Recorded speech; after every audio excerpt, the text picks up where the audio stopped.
નમસ્કાર દર્શક મિત્રો, ન્યૂઝ 9 ગુજરાતીમાં આપનું હાર્દિક સ્વાગત છે। હું છું દક્ષા। જોઈએ આજના વિશેષ સમાચાર।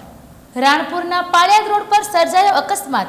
ગિરનારી આશ્રમ પાસે આઈસર ટ્રક પલટી ખાતા બાઇક ચાલક દબાયો। બાઇક ચાલક આરોગ્ય કર્મચારીનું ઘટના સ્થળે કમકમાટી ભર્યું મોત।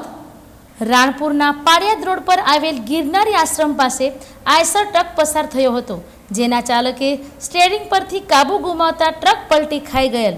તે સમયે ત્યાંથી એક બાઇક ચાલક પસાર થતા ટ્રક બાઇક ચાલક પર પડતા બાઇક ચાલક પર ટ્રક નીચે દબાયો હતો, જેથી બાઇક ચાલકને ગંભીર ઇજાઓ થતા ઘટના સ્થળે મૃત્યુ નીપજ્યું હતું।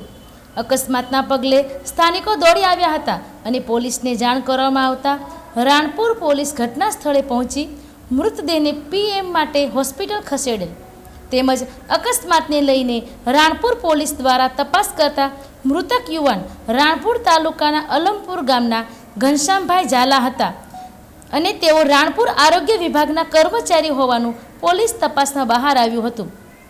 ત્યારે યુવાનનું મોત થતાં રાણપુર શહેર અને પંથકમાં શોક ફેલાયો છે।